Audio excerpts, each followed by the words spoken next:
Puji Engkau, siap menyembah Engkau dan siap meninggikan nama Tuhan. Dimuliakanlah Engkau atas segala bangsa. Dimuliakanlah Engkau, Tuhan Yesus. Ku bersyukur padamu Tuhan atas kasih-Mu. Ku bermazmur bagi nama-Mu yang kudus. Katakan sebab Engkau kebenaran-Ku, sebab Engkau kebenaran-Ku, padamu ku percaya. Betapa mulianya Tuhan.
Yesus Kristus Tuhan, atas pujian menyembah kami. Di dalam nama Tuhan Yesus, kami ucap syukur. Haleluya. Amin. Sekali lagi shalom. Shalom. Yang bersuka cita bisa pegang tanganmu. Haleluya. Mari kita bagi bersama-sama. Kita akan bersyukur lebih lagi. Kami bersyukur atas kasih buat Tuhan. Sama-sama tepuk tangan.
Firman yang membangun setiap kehidupan kita.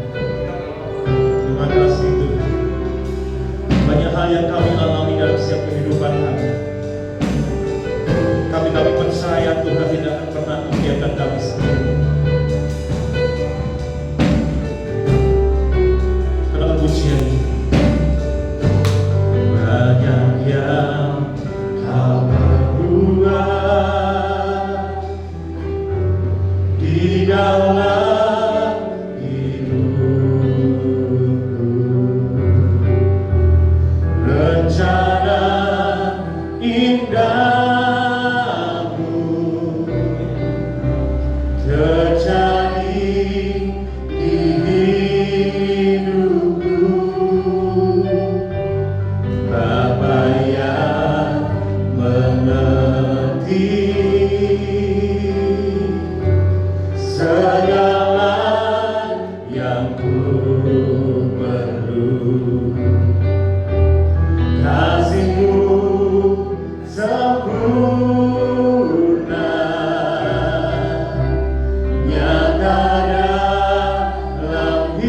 hidupku. Katakan ku bersyukur. Ku bersyukur Bapa. Ku bersyukur Tuhan buat kasih setiamu, buat kasih setiamu di dalam hidupku. Ku bersyukur, katakan ku bersyukur Bapa. Ku bersyukur Bapa. Ku bersyukur Tuhan buat kasih setiamu, buat kasih setiamu di dalam hidupku. Ku bersyukur Tuhan.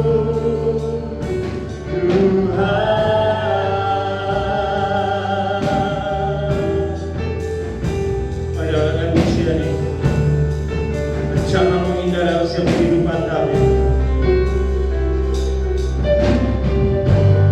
Banyak yang kau berbuat di dalam hidupku. Rencana indahmu terjadi di hidupku.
membesarkan akan nama-Mu, dan Engkau Allah yang layak untuk menerima suatu pujian pengagungan kami pada pagi hari ini. Biarlah semua itu menyenangkan hati Tuhan. Inilah persembahan kami, inilah hidup kami yang kami persembahkan di hadapan-Mu. Daripada Tuhan, sementara kami belajar firman-Mu, biarlah Roh Kudus terus bekerja menguasai setiap kami, sehingga kami boleh menangkap akan isian Tuhan, firman-Mu pagi hari ini, sehingga kehidupan kami akan dihidupi melalui benih-benih firman Tuhan. Untuk itu, pakai Bapa-Mu dalam segala keterbatasan, dan kami menyerahkan semua dalam kasih-Mu di dalam nama Yesus. Kami berdoa, haleluya, amin. Shalom. Ya, Tuhan. Pagi hari ini kita akan belajar bersama-sama. Tema kita, pembahasan kita baca bersama-sama 2-3. Jadikanlah semua bangsa muridku. Jadikanlah semua bangsa muridku. Artinya panggilan gereja, panggilan Anda, panggilan saya untuk menjadikan seorang menjadi murid Kristus. Tuhan Yesus tidak pernah berkata jadikanlah semua bangsa menjadi orang Kristen, tidak. Tapi jadikanlah semua bangsa muridku. Itu jelas amanat agung di dalam Matius 28 ayat 19 dan 20. Pergilah, jadikanlah semua bangsa muridku. Ya, jadi panggilan gereja adalah memuridkan. Anda mungkin tidak sadar Anda sedang memuridkan. Amin. Suami memuridkan istri. Ya. Suami istri memuridkan anak. Orang tua memberi teladan kepada anak itu sebenarnya sedang memuridkan. Jadi apa yang kita lakukan, apa yang kita kerjakan, semua kita sedang memuridkan. Amin.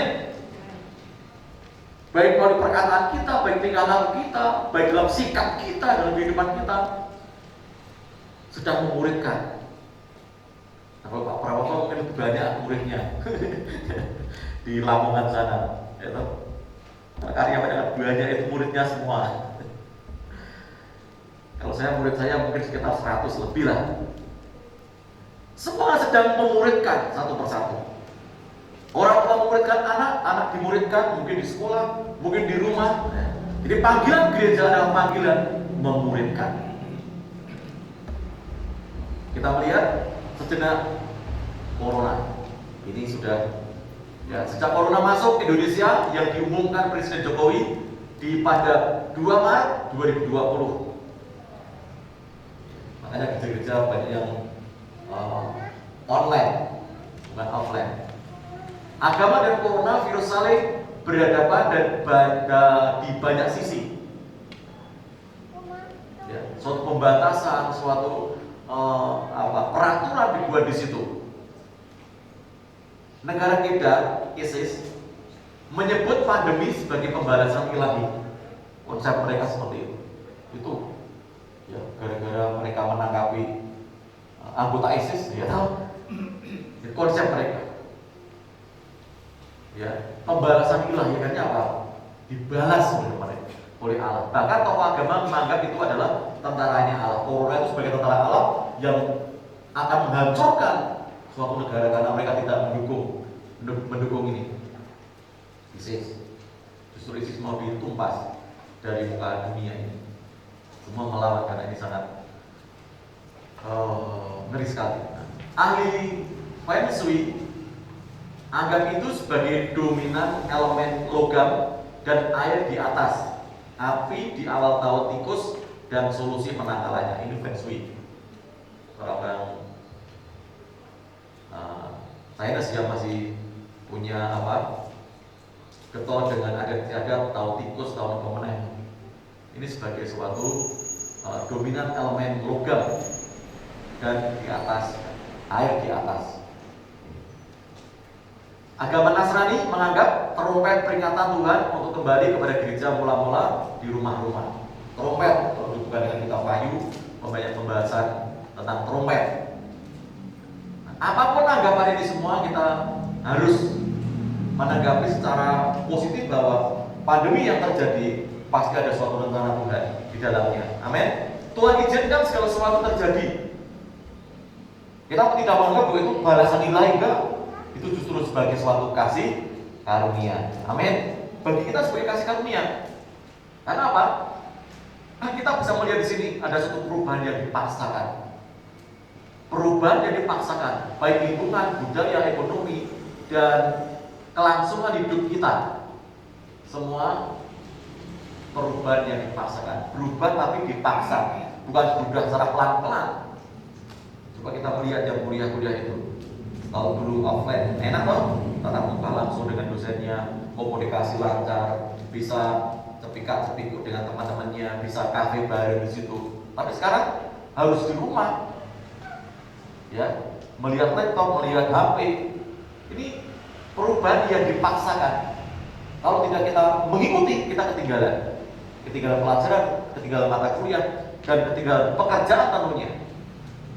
Ya, jadi ini perubahan yang dipaksakan, berubah bukan karena apa, pelan-pelan perubahan itu, tapi sedikit dipaksakan dan harus kita ikut di situ. Ya, kita dan bisa melihat di sini pembelajaran jarak jauh, bisnis berbasis web hingga ibadah online mencerminkan keterkaitan akan suatu perubahan satu dengan yang lainnya. Ini akibat corona yang terjadi. Nah, kita melihat apa yang sebenarnya Allah sedang kerjakan, Allah sedang merencanakan. Kita kembali dalam Kisah Para Rasul 1 ayat 8. Dikatakan, kita baca bersama-sama 2-3. Tetapi kamu akan menerima kuasa kalau Roh Kudus turun ke atas kamu, dan kamu akan menjadi saksiku di Yerusalem dan di seluruh Yudea dan Samaria dan sampai ke ujung bumi. Nah, Ruth Stuckart ini menulis buku. Dia menerjemahkan dari Yerusalem sampai atau kepada Irian Jaya. Timurnya dunia ini katanya Irian Jaya. Boleh aja. Itu dia tuliskan. Ini sesuatu yang dalam bukunya yang sangat tebal sekali. Nah, kita melihat. Nah, kita nggak usah sampai ujung bumi target kita. Nggak usah sampai kelurahan, RT, RW, tapi coba lingkungan kita, keluarga kita. Ya. Kamu akan menjadi saksiku, menjadi saksi Kristus. Tentunya ini suatu panggilan gereja atas kita. Hari ini Tuhan melalui situasi dan peraturan pemerintah banyak menyuruh kita berdiam, tinggal di rumah. Benar? Puji Tuhan, kalau para waktu itu kerjanya lancar terus. Lancar. Dan kita melihat tinggal di rumah, apa sebenarnya tinggal di rumah? Dan kalau kita melihat banyak orang yang tinggal di rumah dalam sejarah Alkitab, ini sangat luar biasa. Kita melihat dari sejarah Alkitab kita bisa tahu bagaimana berdiam dan hasilnya setelah berdiam. Contoh salah satu adalah Nuh. Ya, Tuhan mengurung Nuh di bahtera ini kurang lebih sekitar 1 tahun. Kita dikurung 1 minggu, kira-kira gimana? Di rumah 1 minggu, sumpah ya. Pinginnya metu jalan-jalan. 1 minggu, 1 bulan. Suatu pembatasan dan dibatasi kita melihat di sini. Nuh itu 1 tahun kurang lebih. Dia berada di kapal bersama dengan hewan-hewan, anak dan menantu. Kita melihat hasilnya apa? Setelah Nuh keluar, menjadi bapa bagi banyak bangsa. Kita Kejadian. Ada suatu hal yang sangat luar biasa Tuhan persiapkan melalui berdiam diri 1 tahun kurang lebih. Contoh yang kedua,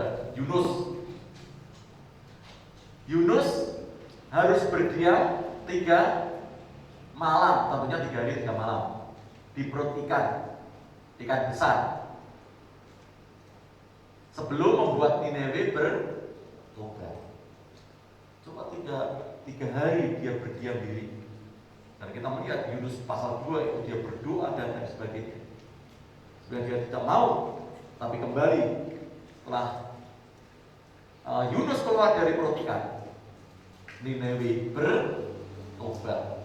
Orang Nineve yang tidak tahu berbuat baik, Tetapi Tuhan memang buat Niniwe bertobat melalui Yunus. Karena Yunus lari dari panggilan, dia dipersiapkan di perut ikan 3 hari 3 malam. Tak mati ya, tentunya sekehendak Tuhan semuanya itu. Nah, kita melihat di sini ada suatu hal yang Allah kerjakan dalam hidup orang-orang yang percaya. Kita melihat kisah pas 4. Sebab tidak mungkin bagi kami untuk tidak berkata-kata tentang apa yang telah kami lihat dan yang telah kami dengar. Artinya para murid, kegerakan gereja mula-mula atau orang-orang percaya pada waktu itu sangat luar biasa. Setelah Petrus di pasal 2 berkhotbah, 3.000 orang percaya, dibaptis, dan mereka dimuridkan. Pasal selanjutnya Tuhan tambahkan setiap hari bilangan-bilangan orang yang percaya, dan terus pasal 4 kita melihat di situ banyak mereka bersaksi. Walaupun aturan-aturan membendung mereka, melarang mereka, tapi mereka tidak berhenti-henti untuk memperkatakan firman. Juga banyak gerakan, banyak jiwa dimenangkan. Nah, itu kita bisa melihat di dalam pasal selanjutnya dalam kisah para rasul. Bagaimana dengan daerah ini? Ini adalah daerah-daerah yang sedang tertinggal dan perlu suatu keselamatan. Tidak usah terlalu jauh.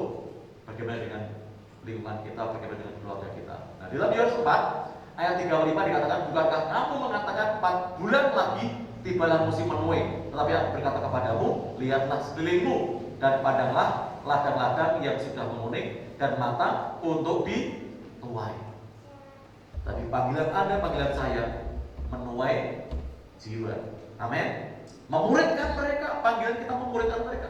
Lihat ladang di sekeliling kita, siap untuk dituai, siap untuk kita muridkan. Itulah panggilan kita menjadi gereja Tuhan. Apa yang perlu kita persiapkan? Yang pertama kita baca 2-3. Penguatan pengikut, sebenarnya pengikut Kristus. Ya. Ini yang perlu kita siapkan hari-hari ini. Penguatan pengikut Kristus. Suami menguatkan istri, istri menguatkan suami, orang tua menguatkan anak supaya apa? Dia tetap gandul Gusti, tetap percaya kepada Kristus. Karena apa? Pekerjaan setiap orang akan diuji. Setiap iman kita akan diuji di sini. Nah, iman kita dasarnya jerami. Kalau jerami kena api, bluk, habis. Jerami, rumput kering, kayu. Tapi kok emas, api menyala justru semakin jelas emasnya. Apalagi kalau emas dicampur besi, besinya akan terpisah. Kalau ada Mbak Nur sangat jelas, dia suka ngatasi membuat.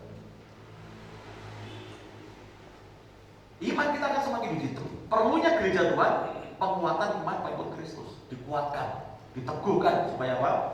Dia tidak meninggalkan Tuhan. Ini yang harus kita lakukan hari ini. Yang kedua, menabur terus. Amin. Menabur terus. Di masa paceklik tetap kita memberi taburan. Nah, taburan itulah yang akan kita tuai. Amin.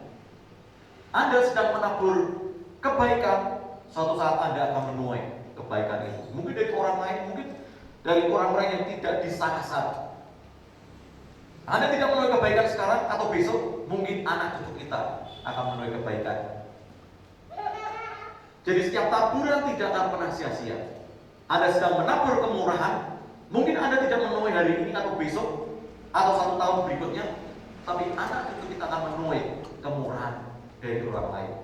Itu bisa terjadi. Anda menabur kebenaran, suatu saat Anda pun akan menuai kebenaran. Kebenaran akan memerdekakan setiap kita. Apapun yang Anda sedang tabur hari ini, yakinlah Anda akan menuai. Kalau Anda tidak menuai, mungkin anak kita tidak menuai, mungkin cucu kita. Nah, Tuhan tidak pernah ingkar janji. Apa yang kita tabur, itu yang akan kita tuai. Apalagi kebenaran, kebaikan, kemurahan, ya, kebenaran tidak akan pernah sia-sia. Kebenaran firman kita taburkan kepada anak cucu kita, kepada saudara kita. Suatu saat firman kebenaran itu akan tumbuh. menjadi suatu penguatan. Hari-hari ini boleh Anda katakan masa paceklik, kesulitan-kesulitan, mari kita menabur. Apapun yang kita tabur, pasti kita akan tuai. Amin. Ini saya kira ini tidak hanya kekristenan saja, tapi umumnya. Tapi bukan salah motivasi. Saya menabur supaya, nah itu enggak. Tapi menabur, yakin suatu saat kita akan menuai suatu hasil. Di taburan kita,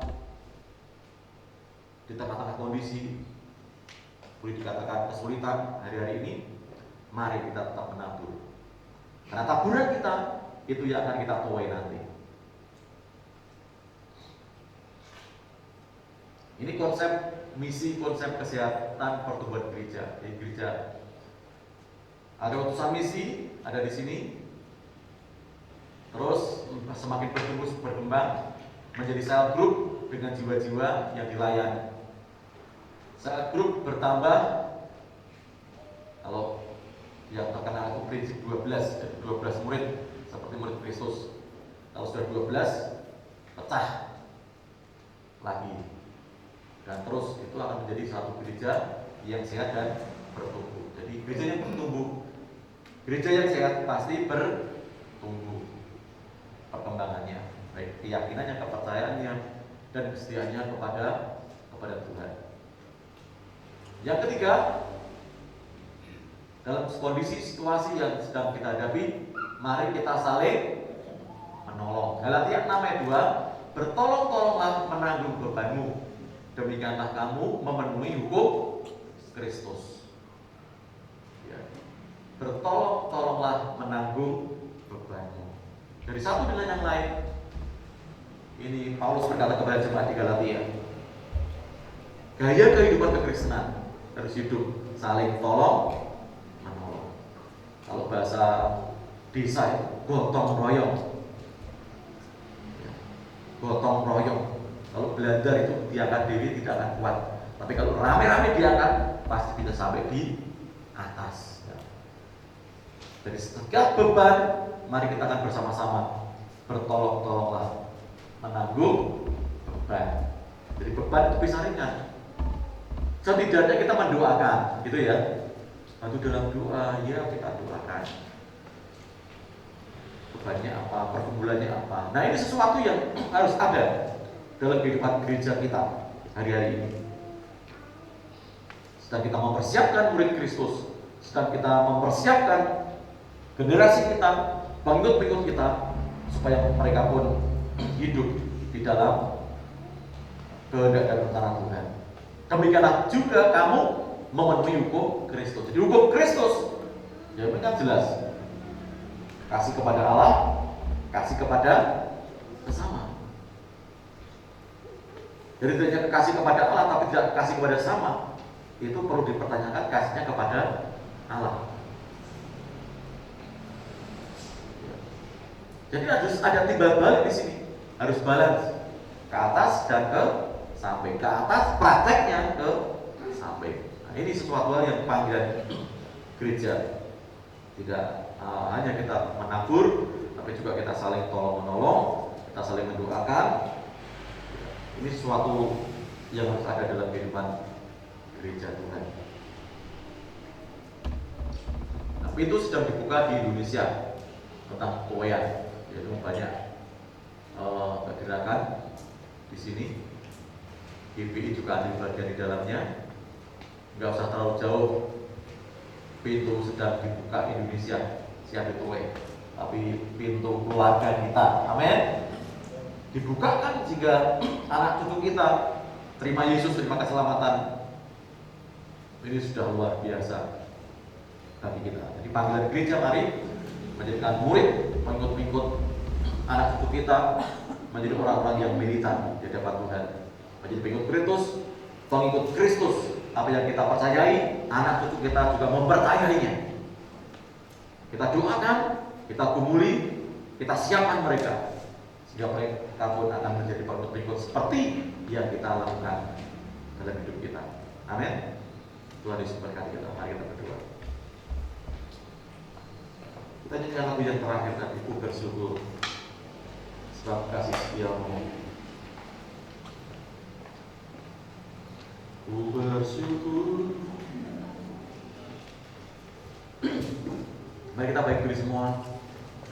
Kita naikkan syukur kepada Tuhan karena kebaikan dan kasih setia-Nya. Ku bersyukur Bapa, ku bersyukur Tuhan, sebab kasih setiamu di dalam hidupku. Ku bersyukur.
hari dalam pemuritan-Mu ya Tuhan.